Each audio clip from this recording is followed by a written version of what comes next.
Hey everybody, welcome to Catechumens Depart. My name is Eric Anderson. I'm here with Father Mark Koczak. This is our new show about contemporary Orthodox topics, not contemporary Orthodox topics. We're just starting up a dialogue about things that are interesting to us, hopefully interesting to you, and we'll see where it goes from there. We're from the Holy Assumption Church in South Philly. Father Mark is the priest there. I am a parishioner. I'm a recent convert. My wife Kim and I converted on Lazarus Saturday of 2019, which is just a little bit over a year ago as of this recording. I have been a catechumen. I continue to be a catechumen, though not formally, and we'll talk a little bit more about where the title of the show comes from. But first, I'd like Father Mark to talk a little bit about himself and introduce himself. Well, hello everybody. I was a catechumen too. That was 44 years ago.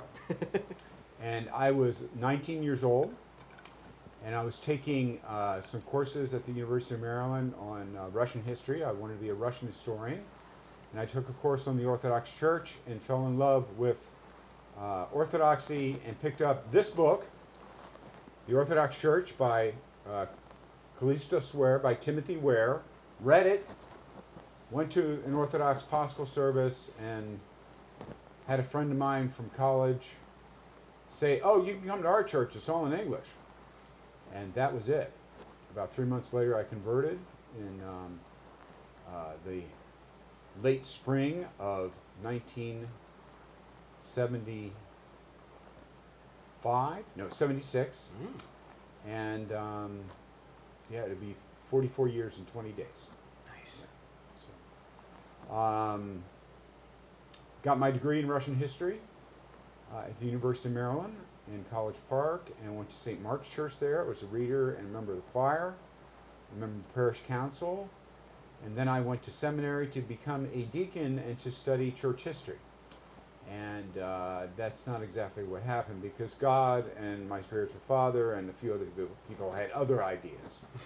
I ended up in California as the deacon administrator of a church that had 11 people in it at the time, and was ordained a priest there, and the Holy Spirit and the people there did a lot of hard work, and I ended up leaving there after 4 years with my wife Jan. We met at church. People always ask, where did you meet? Was this a great story and everything? I said, no, we met at church. You needed a ride. I was the guy with the car.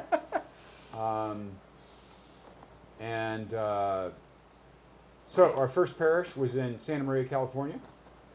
Very small church, 90 miles away from the closest Orthodox church. And then we went up to the Bay Area for a year and a half. I was the assistant at St. Nicholas Church in Saratoga, OCA church there. And then I had 3 small missions that I was traveling to over the weekends. Then I did something really drastic that most of our priests don't do and have no conception about doing, nor would probably any of them want to do. I joined the military for 3 years and became a chaplain in the Navy. And it worked out to be 20 years. So I spent 20 years as a chaplain in the Navy. I also served with the Marine Corps and the Coast Guard during that time. And then I came back to my home parish in Washington, D.C., outside of Washington, D.C., and was a supply priest for 8 years, connected to my home parish. So between Philadelphia and Washington, I figured it out one time, about 20 different parishes from 6 jurisdictions and 2 calendars. I did that for 8 years. So if people don't know, a supply priest is somebody who goes in and serves if the priest is on vacation or something like that. Priest is on vacation. If there's something you don't have a priest, your parish is too small to have a regular priest. I had all kinds of interesting churches that I helped out at. So I did that for 8 years, and then I got a call from the OCA Archbishop of Philadelphia and said, "Can you come to South Philly?" And I had been there to Holy Assumption. I had been in that church a number of times. And I said, well, I'll think about it. And I called him up and said, well, let's try it out. So that was almost 5 years ago. So that's where I've been. Most of my pastoral experience as a pastor of people is done in the military. So I'm used to working with people who are young, because in the military, you're generally about 75-80% of the people are between the ages of 18 and 25. So old people, like 30-year-olds, that's really tough, you know. Ooh, Um, I feel bad so now. that was hard. That was hard to adjust to, for a being a parish priest again. So did you that's- not have a parish at all when you were in the military, right? You don't. In the military, you belong to the military, but you also belong to the church. So if for some reason the bishop said, "I want you back," in less than 2 months, you go back. And the military will have to sort of The release military you. has to release you to the reserves, the inactive reserves. You will remain a reservist, Okay. but you have to go back. If the Okay. bishop says go back, you go back. We need you at X church. We need you at X church. We need you to do this. We need you to do that. That's how it works. And as a chaplain, as a staff corps officer, that's a whole different ball game than a line officer that does, specific, like run ships and commands air bases and does that Okay. type of thing. So my experience as a pastor is with young people in usually a good deal of trouble, young people who are a good deal of trouble in the military, who have had emotional and adjustment problems, and then I got into a sort of a subspecialty in hospital work, and did that for 4 years, including being the command chaplain on the hospital ship Comfort that went to the Iraqi war in 2003. So I was in the war zone during the first 3 months of when the war started, and then worked with patients and staff that were part of that. I spent 3 years as a hospice chaplain when I was a supply priest in Delaware. So I have a lot of interesting experiences. You did the Orthodox campus ministry too, didn't you? I did. I spent seven years working with folks at the University of Pennsylvania here in Philadelphia, and also I spent 4 years working at University of California, San Luis Obispo when I first was a priest. Okay. Many years ago. So, Cool. yeah. So I've done lots of stuff and enjoy being a parish priest. A little hard right now with the virus and everything. This is not an easy thing to deal with. I asked a medical person this 2 or 3 months ago. I said, look, I have some experience in this. And they looked at me like, what?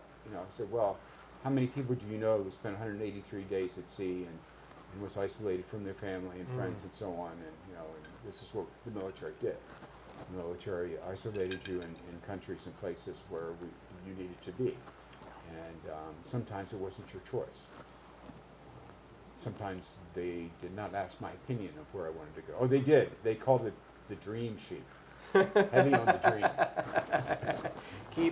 Keep dreaming. Pick 6 places to go. Oh Yeah. yeah, we went. No, we don't go to any of those. You're going to yeah. Alabama. Yeah. Right. Hey, or somewhere where you're So, being shot at. To answer your question, I was a catechumen too. Yeah. And I had a great catechumenate.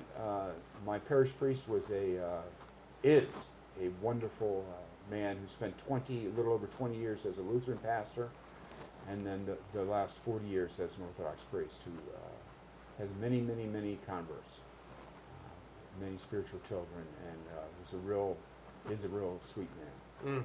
And I learned a lot about Orthodoxy and about him and about patience, and that's hard to teach a 19, 20, 21-year-old, especially male. Yeah. So, Wow, that's great. Bless him. so Well, I guess for people who don't know, what is a catechumen? well, And then we could talk about why our show has this funny name. a catechumen is somebody that learns. Mm-hmm. So yes, you were exactly right. You're a catechumen all the time. Formally, you're not.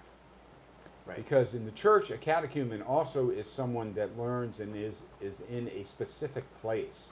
And this has been basically since the middle part of the 2nd century. We've had some type of catechumenate in the Orthodox Church. So We know St. Justin Martyr talked about this in the 160s and 170s. He talked about people who were learning about Christianity and becoming Christians, because that's what the catechumen is. And that could take a long period of time. Some people spent their whole life waiting to be baptized and chrismated, and came into the church that way. Certain emperor, I think. A certain emperor, like the Emperor Constantine, the Great, didn't become an Orthodox Christian until he was on his deathbed. But that was a pattern that continued for another 100 to 200 years. But a lot of people, especially after 300, after 312, when the church became got some release from restrictions and persecution from the state, from the empire, the church needed to expand its catechumenate. So how did we do that? Well, they did it in a number of different ways. One was that they made the catechumenate into a specific group of people in the church. And they would spend the first part of the service with the other folks that were there, with the Orthodox Christians that were there, and learn about the church through scripture readings and hymns about the day, and then listen to the epistle reading of the day, the gospel reading of the day, listen to the sermon that the bishop has, and then they'd be asked to leave. And that's what Catechumens Depart is all about, because that's one of the things that the deacon still says today in Orthodox service: depart, catechumens, depart, all that are catechumens depart. Let no catechumen remain. Let us, the faithful, again and again in peace pray unto the Lord. Well, that was taken seriously, because all the catechumens went out the side doors and went into the next room in front of the church, which was called the narthex. And that's where they went. And they would wait until the end of the service, until their friends came out, or until they came out and learned some more about the church. So this took a number of hundreds of years to codify. It didn't happen like right bam-o. It took probably about 500 years to codify into about a 3-year period of time. Okay. When the person would be a catechumen. It has direct and indirect relationship with Lent, Great and Holy Lent, and pre-Lent, because of what we learn as a church during Lent. The catechumens were also learning that too. So they were learning about the Old Testament, they were learning about the New Testament, they were learning about the Book of Psalms, and then they went through Lazarus Saturday, Palm Sunday, Holy Week, and Pascha. And normally it was at Pascha that the catechumen was baptized and chrismated. That would be the normal time to do that. The echo of that in the church today is that every service that you hear, as many that have been baptized into Christ have put on Christ, you should be hitting your head and going like, oh, that's when the church baptized people.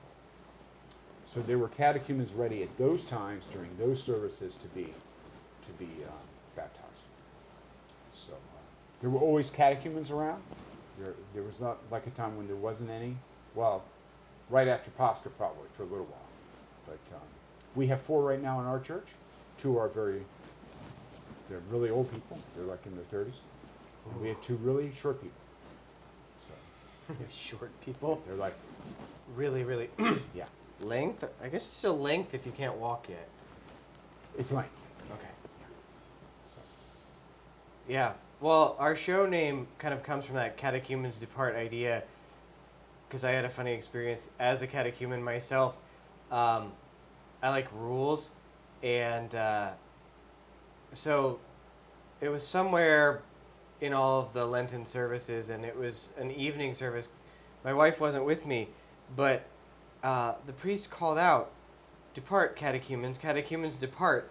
And since I follow rules, I said, "Oh, that's me." And I just hoofed it out to the narthex. And one of my friends came out and he's like, "Dude, what are you doing out here?" And I was like, he said, I mean, Father Peter is a nice guy, but I don't. And so he said, we don't do that anymore. But he kindly stayed out there and prayed with me until it was time to come back in. But I thought, and each time, hopefully, we leave our show, we can depart as catechumens, having maybe learned a little bit more, and carry that out with us into the world. Interestingly, maybe you know, Father Mark, when did we stop actually, like, why did the catechumens depart? Like, why, and the doors, I know there's, like, there's, like, an element of, like, persecution to that. Yeah. And then, like, when did we stop doing that? Well, the doors are another part of guarding the church during the liturgy of the faithful, because there are two liturgies going on. There's the liturgy of the Word, which is the first part of the service, and we know that in the early church, for the first 1,000 years, people wouldn't necessarily be in one church for the first part of the service. The three antiphons may be in different churches. They may go to, like, today was Ascension Day. And there's a beautiful 6th century Orthodox cathedral in the Koczak Republic of Georgia that's named after the Ascension. So I would have loved to have taken all 9 of us that showed up to church today at Holy Assumption and taken over to Bishop Isaiah's church, 6th century church that he helped to restore. And then you go to another church for the second antiphon. And then you go to another church where this is set up in Constantinople. And then you'd walk into the main church, the great church, the church of Hagia Sophia, and with the gospel, and that would be the little entrance. And you'd have all these people in procession behind you. And also during that time, you might go to the baptistry and have a baptism and chrismation. And walk in, listen to the scripture, all the catechumens leave. And right now, there's a part of our service right after our great entrance that doesn't really belong there. That whole long litany that belongs there that we do before we say the doors, and we do the creed, that didn't belong there before. Okay. So it makes a little bit more sense to check the doors again. Okay. Which is what they're doing. Okay. The doors, and wisdom let us attend. They're not talking about the royal doors, which are in the center, in the back of the church. We're talking about the side doors where people came in and came out. The royal doors in the center were only for the emperor. The holy doors on the iconostas didn't really exist yet, but they became the holy doors. So there's lots of confusion about what doors are we talking about here? We're talking about the doors along the side where the people came from. Okay. If you go to Hagia Sophia today, you see where the doors are. I've even gone to the royal door and not touched it. It was very cool. Nice. Yeah. So So this is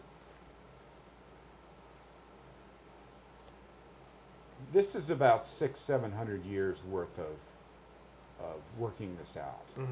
And sometimes it worked out really well. Sometimes it didn't work out really well. I mean we had after the Muslims started attacking in the 640s and 650s, we basically had a pretty big chunk of our church was persecuted to not very long ago. So sometimes we would have people who were catechumens for short periods of time. Sometimes some churches would change the rules so the catechumens could be safe and become a part of them. So there was lots of mixing going on. Okay. There were some areas, like in the Middle East, where we've been the majority Christian church for 2,000 years, where my brother and my nephews all maybe belong to Byzantine Rite Roman Catholic groups, or Oriental Rite groups. Different groups that aren't members of the Orthodox Church, but we're all related to each other, and we all sort of have traded back and forth. My own family is one of those. Okay. I'm not really a convert. I was chrismated like every other. You guys were, but my father was baptized in a Byzantine Rite Roman Catholic church. His sisters were baptized in Orthodox church. My grandfather was baptized in Orthodox church, and my immigrant great-grandfather was baptized in a Byzantine Rite Catholic church.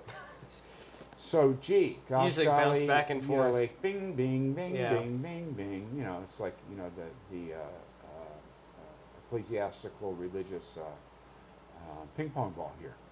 So, what does all that mean? Well, it means that people were confused and made choices for reasons not necessarily of faith.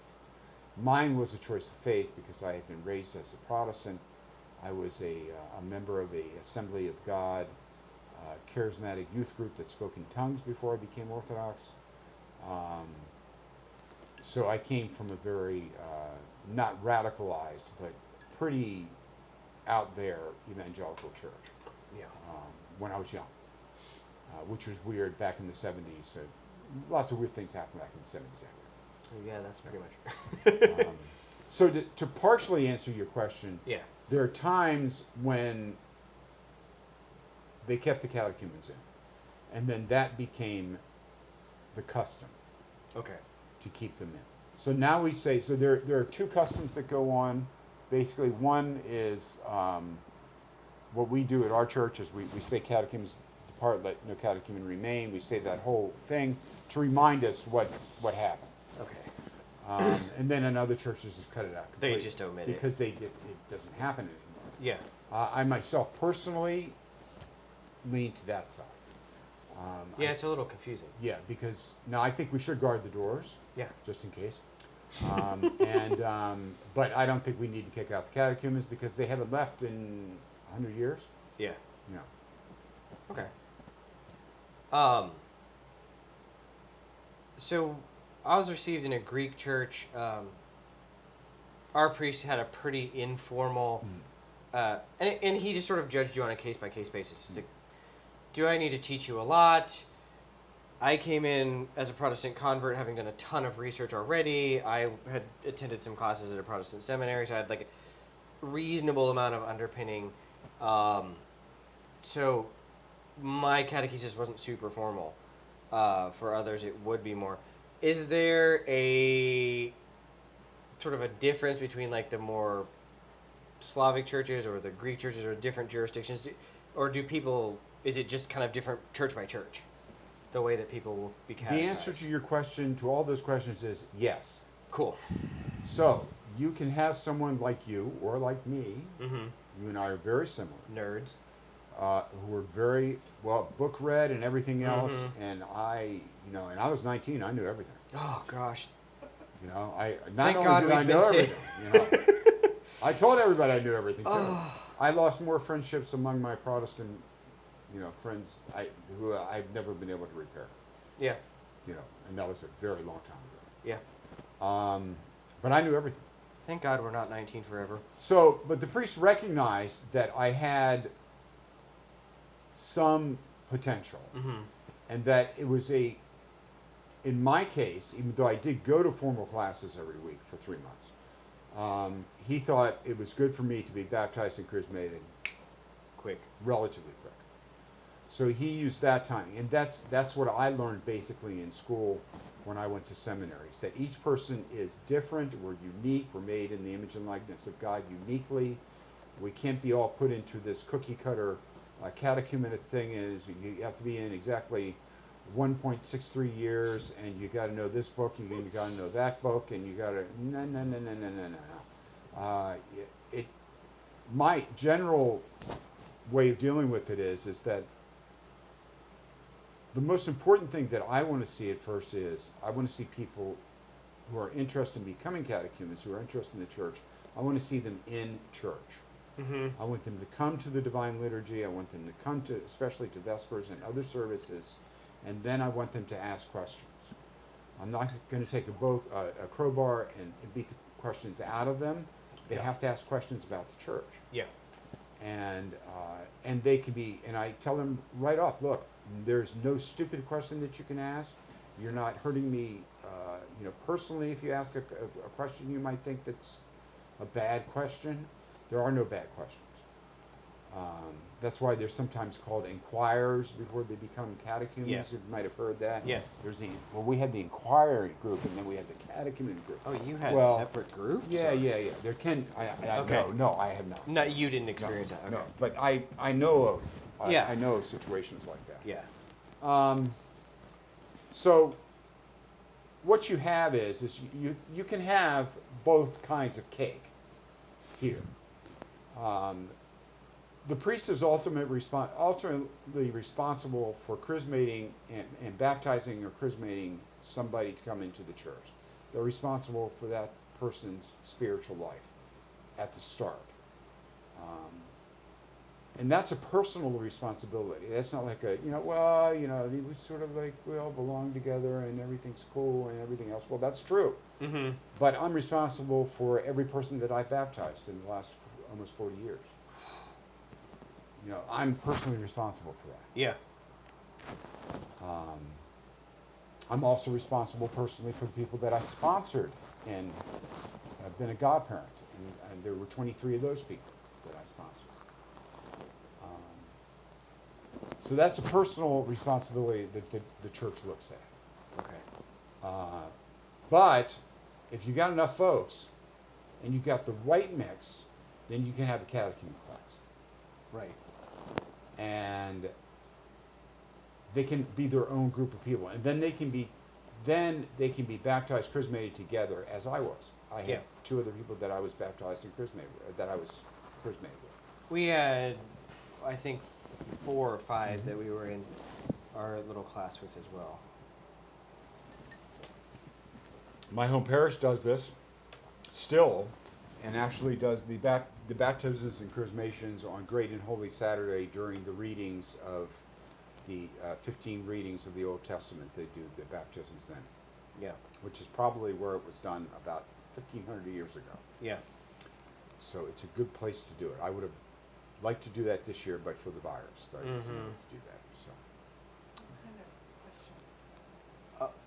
What? What kind of questions do people ask you when they're catechumens? My wife is asking a Well, question. they. Oh, Father, just check your mic and make sure it's pointed up. I don't. You're good. Okay. I just wanted to make sure that we weren't. They can ask me anything from, well, Father, what is that big screen up there with all those pictures on it are? Well, that's called iconostasis. Mm-hmm. And we're not talking about icons from Apple here, all right? We're talking about the real word, means holy image. It doesn't mean something that you punch up on your computer. Not interested in what the American commercial world says about that. A lot of people are drawn to icons. Mm-hmm. They'll come in, oh, you have a great icon program. Can you tell me about that? Well, yeah, I can tell you about that for a couple hours. Mm-hmm. But why don't we talk about what they really mean and what they do and how they function and everything else? And that's another class. That's a whole nother That's class. a whole thing. That's part of what brought me in as an artist. It kind Yeah. of, yeah. And many people will come in through that. So I'll get questions about the iconostats. Why do you need that screen? Or my favorite ones were I spent a lot of time in the military with clergy from other faith groups, from other, especially Protestants, and they would say, well, why do you face away from the people? Mm-hmm. And I said, well, where are you going? And they said, well, what do you mean? I said, you're facing the people. Where are you going?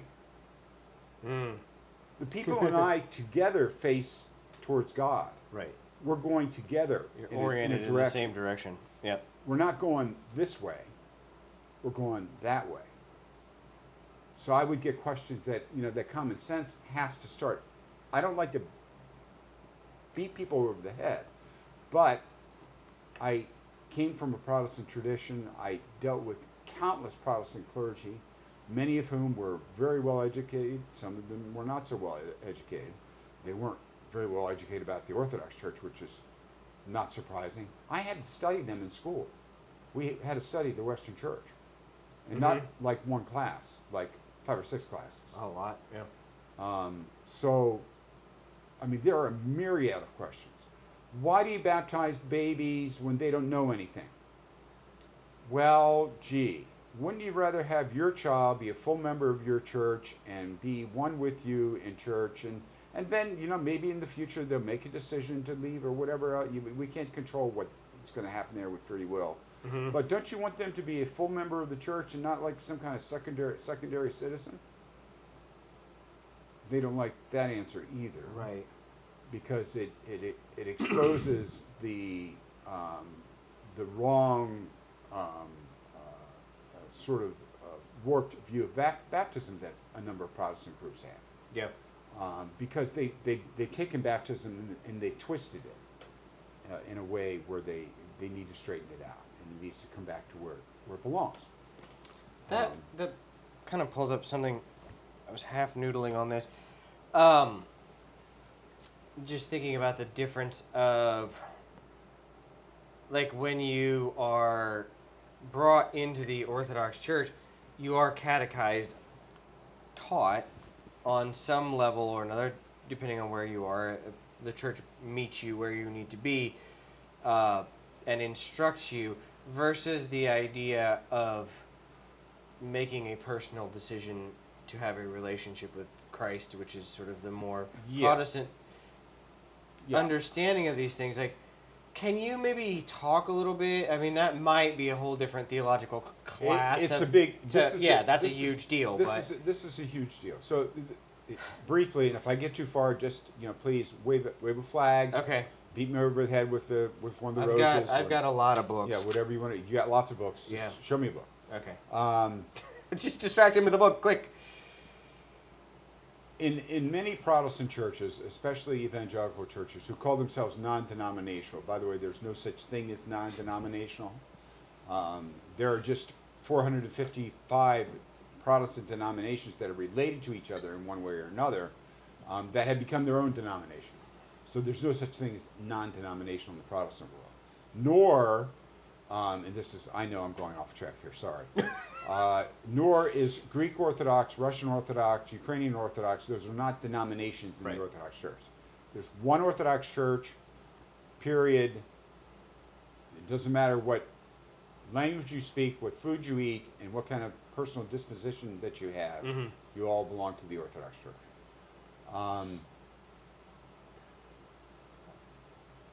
It's understood in the Orthodox Church from the very beginning, and then this was developed by many of our early saints, men and women who went out into the deserts and fought with their own sinful lives and fought with authority and worked on the whole idea of theosis, which is, like, we can talk about for about 20 years on that one.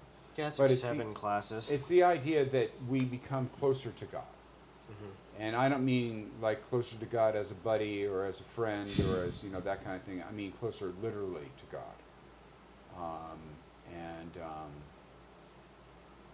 Making Jesus your buddy is not the same as theosis.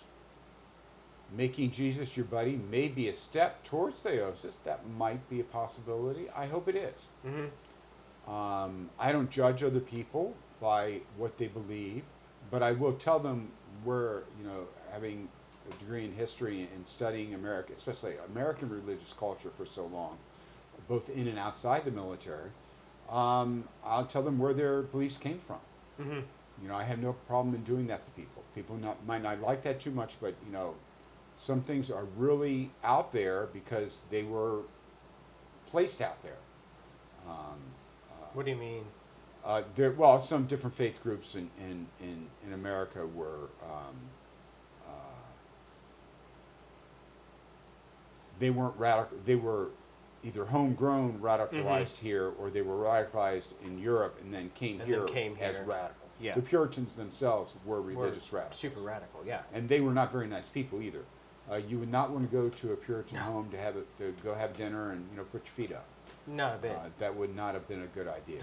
Yeah.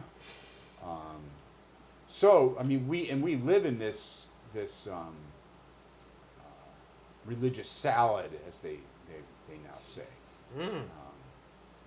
instead of soup. Right, it's not no soup now. It's no stew. It's salad now. Yeah. And each individual bit still just so, sort of. to answer your question, for an Orthodox Christian, our life is devoted towards moving towards a definite movement towards God Mm-hmm. in all that we do, making the right choices, using our free will correctly, learning through discipline, learning through 2,000 years of history in the Orthodox Church, learning through being a part of a community called a parish, learning our private prayer, all these things together and so much more are all put together into this package, which is the Orthodox Church, which is not a way of life. Jesus did not come to found a way of life. It is not a religion per se. It is not a cult. It's not even technically a faith group, although I will use that definition because I used it in the military for so long. Jesus came, as Father Alexander Schmemann said, to bring life itself to you and to me. Nothing more, nothing less. Life itself. And that's not done on a specific date at a specific time. Right. That's done as a process, and that will take your entire life. Mm-hmm.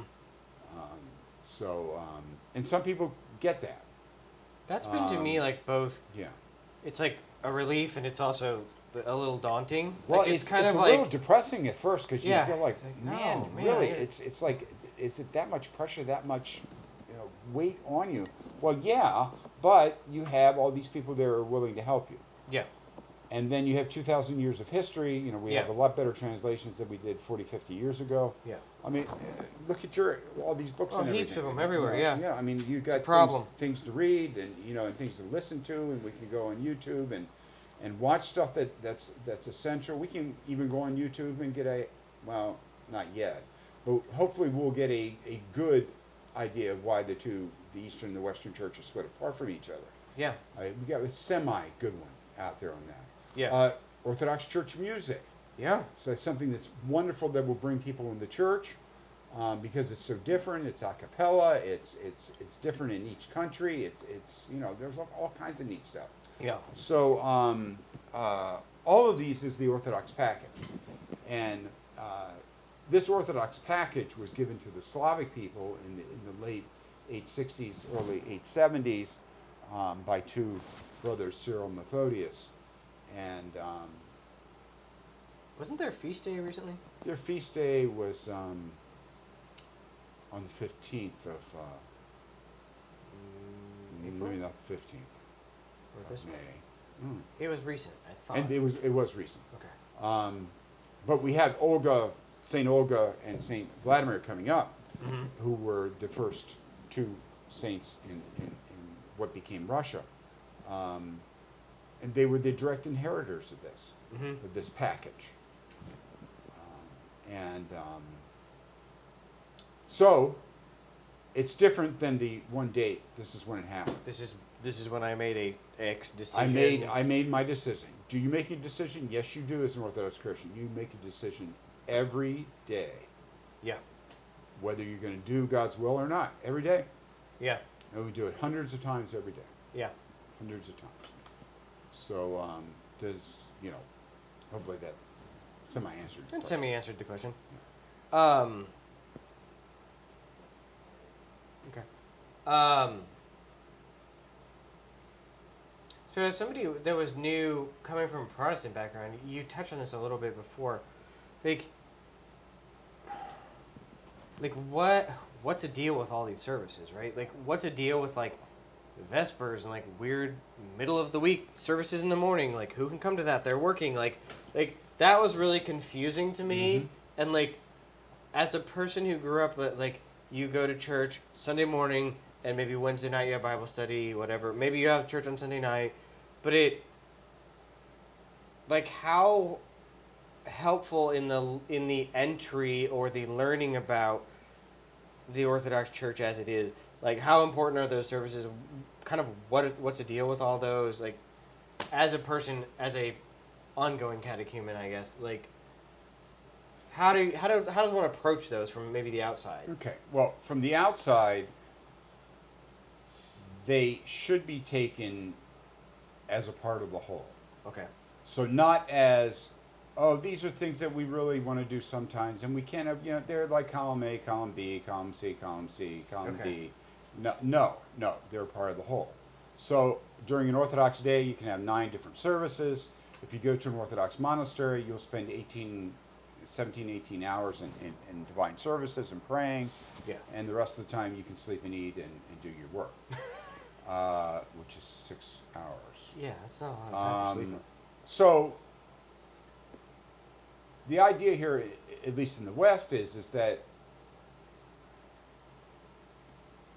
each parish will have some kind of liturgical development that will reach having the major services, having things outside of Sunday. Christianity is not a Sunday faith.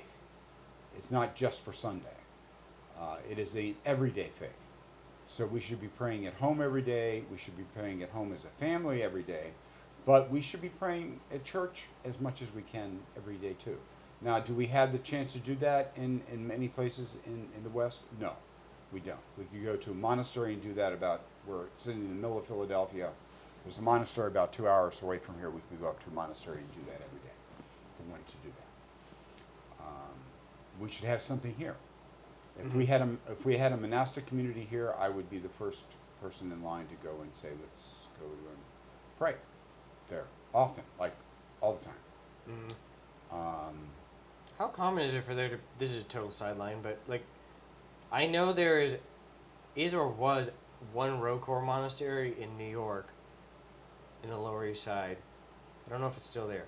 To have a monastic community in the city, I know a lot of them are out. Orthodox monasticism, at least monasticism in the East, is very city-driven. Okay. I mean, especially the Slavs and especially the Eastern Slavs. And if you look at the history of Russia, if you want me to completely bore you to death,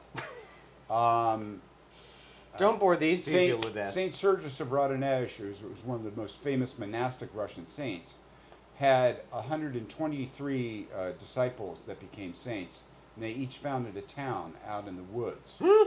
In the Russian Thebaid, which means desert. It's a fancy way of saying desert. But the Russian desert was a forest that went on for thousands of miles. And the monks would keep going out and the people would keep following them all the time. So they founded all these cities. That's my kind of desert with trees. And so they were shadowing what had happened in Constantinople 300, 400, 500 years before, where the monastic life of the church wasn't outside of the city, it was inside the city. So there were many, many monasteries inside the city that were big, and they supported various charities. We don't have orders in the Orthodox Church. We don't have, but we have monks and nuns who teach people. Mm-hmm. We have monks and nuns who take care of the poor. We have monks and nuns who grow food. We have monks and nuns who do all kinds of stuff. They do basically what the Catholic Church, their monastic folks do, we do, and it just depends on where you're at. Now, unfortunately, in America, in North America especially, our monastic life remains rudimentary. Yeah. And we need to develop it the Orthodox way, and not throw money at something or throw people at something and say, oh, there we go, and everything's okay.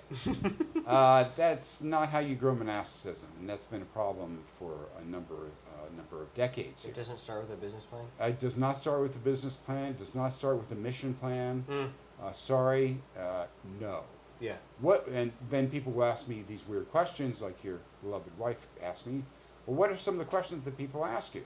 Well, what do monks and nuns do anyway? I say, they pray for you and for me. Mm-hmm. That's what their job is. And when you think about that, that's huge. Yeah. It's just huge. Why would someone that doesn't know me pray for me? Yeah. Or why would someone that knows me pray for me? More Even importantly, worse. perhaps. But the idea that you have a monk or a nun that's going to pray for you continually is extraordinary. Mm-hmm. It's extraordinary. And you're going to do it in community mostly. We still have some hermits. We have some people who are alone. That's what monach means. The monk or nun means someone who's alone.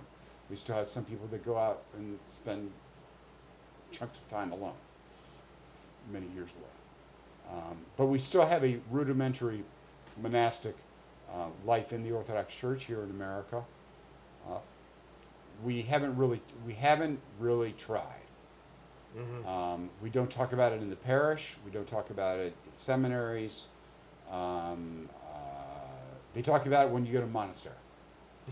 And that's like, okay, why aren't we talking about having, more priests and having more monks and more nuns? I mean, we are lucky enough to have a nun in our church. Yeah, we are. I mean, thank God. Yeah. She's awesome. So we need to do that. Okay. So, and we need to do these services too, because they're a part of us. They're Yeah. not like something separate that we sort of like add on because we're Orthodox and we're like crazy. We add on more services or Stand up all the time and do services for. Or the famous joke is, at the end of the Orthodox Divine Liturgy, how can you tell when the Orthodox Divine Liturgy ends? You can never tell because we're always doing something else and we never end. And that's sort of semi-true. It is kind of true. But the point here is that we need to understand that all these things exist for our salvation and the salvation of the world, not to do it because we're so sinful that we need to beat ourselves up. No. It's like Lent is meant for sin. Actually, Lent is meant to train us. It's to be a catechumen, a real catechumen. Mm-hmm. Not someone that thinks that they're so bad that God wants us to, feel the pain of not having my McDonald's hamburger during Lent and so on. No. God wants you to understand what discipline is in your life. Mm-hmm. God wants to understand what is going to change your life. He already knows Jesus Christ will change your life. But what changes are you going to help through the Holy Spirit to make those changes? What's going to happen when something terrible happens in your life? What's going to happen when something good happens in your life? So God isn't the religious department or the religious box that we open up on Sunday for an hour and a half. Well, my favorite joke, and this was a semi-military joke, was the two chaplains got together and said, "How are you doing today?" I said, "Well, pretty good. I only work 1 hour, a week on Sundays." And the other one says, "Well, I'm a rabbi. I only work 1 hour on Saturday, once a week." It's like, yeah, really. It's like I turned off being an Orthodox Christian. I can turn it on and off. It's like that ain't how it works. Yeah. That's not how it works. So. That's been. I guess, it's just had a change for me. It's natural. As a Western person, to sort of like compartmentalize everything and put everything in its little slot. Like you said, it's a box or it's day or whatever. Like, oh, well, this is church day. I go to church bit here. And then like, oh, you also want me to come to church at 4 p.m. on a Saturday? That's weird. Like, and like, are we going to go to the park afterwards and play kickball? No, we just, we pray for an hour and then we leave and like, there's no coffee and that's weird. And like, yeah. Sometimes we have the coffee, sometimes we don't. We usually got the coffee because it's almost Orthodox to have the coffee. I think it is, yeah. But kind of like... but that goes back, and what people don't understand is that we'll joke about that and we'll have humor about that, which is good. We should. Mm-hmm. But our coffee hour goes back to the early church. Mm-hmm. It doesn't go back to some 1943. 1943. It goes back to the early church where the disciples of Christ would go to other communities in the empire and meet other Jews and be with people who were interested in Judaism, and they would go to the synagogue, then they would go to their house and have a supper together, and then they would sit down and eat together. Yeah. And it wasn't eat together and have a little snack and go down to McDonald's or Burger King. This was a serious eating together, and they would spend a good chunk of time together, and that was the first coffee hour. Mm-hmm. And without it, you don't have something called fellowship. Fellowship. Yeah, that's one thing that's been don't really have great fellowship. is that I think that Orthodoxy, I mean, unintentionally because it's older than the West, right? It exists sort of contra a lot of the things that we normally are used to. That it's like, all right, I showed up, I did my thing, I'm out. It's like, it's the whole thing is relational, right? We're building a relation over the course of our lives with Christ, with God, growing toward Him. Simultaneously, that's reflected, I think, a lot in symbolic terms just because of being an artist. It's like that is reflected symbolically or iconographically in the even the structure of like the service, Mm-hmm. the meal, Mm-hmm. the growth together, right? It's like you pray together, you eat together, you grow together, you love. It's helped me a lot to just learn to like love the people in my church in Mm-hmm. a deeper, sort of more meaningful way. I'm not just like, oh, it's Bob. I kind of know Bob. It's like, no, I've had to spend like a ton of time with Bob in church, in coffee hour, in fellowship. It's Mhm. like that's been really transformative for me. Well, and also in the church, we have, the first priest has the responsibility of getting someone started, getting them into the catechumen and getting them baptized and chrismated and so on and so forth.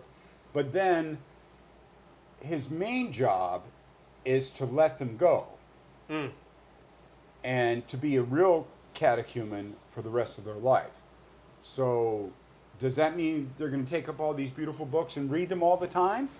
Not a lot of people. Yeah. They may take up one of these and they may look over the epistle reading and the gospel reading today in there as a part of their spiritual life during the day. Mm-hmm. Ooh, that's pretty good. They may go to a website and figure out who the saint of the day is and learn something about who that might be. But the spiritual father, this first spiritual father, his job is to let the person go. Yeah.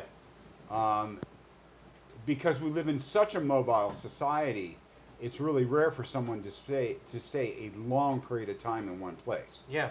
So I have spiritual children that go back 20 years or more, but they're really rare.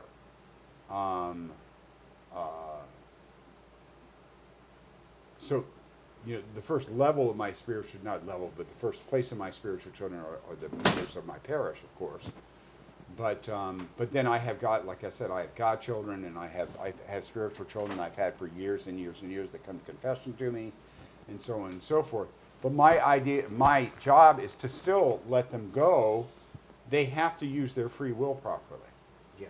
So, do they want me to tell them what to do? Of course they do. They would love that. It's Oh, easier. Father Mark said, I do 1, 2, 3, 4, 5, and then bam-o, it's just like magic and zap, zap, zap. Yeah. And boy, it'd be great if it worked that way. But that actually is a heresy. That's called the clockwork god. No, that's the puppet god. The puppet god. That's the right. puppet god. That reduces you So, to an automaton. Yeah. So you become an automaton, you become a puppet, and God becomes, or your spiritual father or spiritual mother becomes the one that controls you. Mm-hmm. And that came out of the Renaissance and the Enlightenment. Oh. We could trace a lot of what's twisted in our culture from out of that time, because basically a good chunk of Western Europe decided that they really didn't need God, or he was okay, but man is really God. But I think really, therefore him. man is really God, Mm-hmm. and we're going to worship mankind because we know, and if we don't know, we're going to find out, and Eventually we'll be able to find out. and we will yeah. know. Yeah. Well, you don't know, and you're never going to You're not totally actually, know. You probably won't know. Yeah. Sorry. Yeah. And neither will I. So. We should save that. I want to do like a big chunk, at least a class or two on that. Sure. Yeah.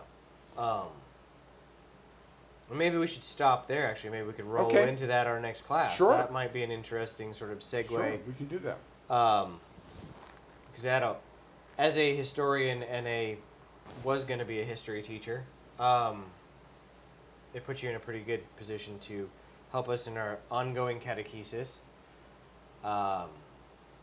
Did you have any other thoughts over what we've covered today, or? No, I think we went to lots of different places, Yeah. and some good places, for those of us that start in the church. And I mean, we have catechumens in our church right now in their 30s, and like I said, we have 2 really short ones. But I've had catechumens in their 60s. Yeah.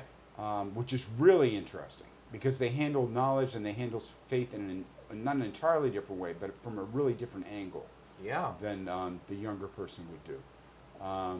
Yeah, 2 of our fellow catechumens were in their early 80s. Yeah. So just to recognize that there is a catechumen, when someone says catechumens depart, there is a catechumen out there. Mm-hmm. And they're real people. And some of them don't know they're catechumens.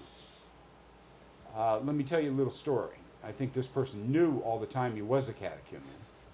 A very famous historian and writer on Eastern Christianity in Eastern Europe, and then in his late 70s became a catechumen and became Orthodox, Yaroslav Pelikan. And his nephew was a Lutheran pastor in the Navy, like me, a Navy chaplain, and he became Orthodox. I ended up meeting him, Cool. Dr. Pelikan was was one of my influences in becoming Orthodox. I read his books and everything, and he was a member of very conservative, liturgically Lutheran churches his whole life, Okay.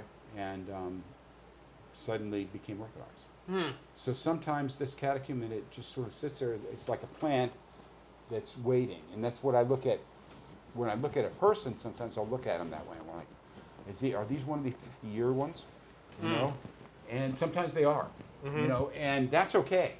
Because, you feed it, you grow it, you pray over it, you do all that you can with it, with this person that might convert in 50 years. Or might be ready to convert in 3 months. So, you never know. Awesome. Yeah. Well, thank you, Father Mark. Thank you. Thank you, everyone, for joining us today. We hope that you enjoyed our show. Hopefully it sounds good. Hopefully it looks okay. It's our first outing, so if it's any wonkiness, we beg your forgiveness. Thanks again. And so with that, we'll just say, as we continue to be catechumens, bye, and catechumens depart.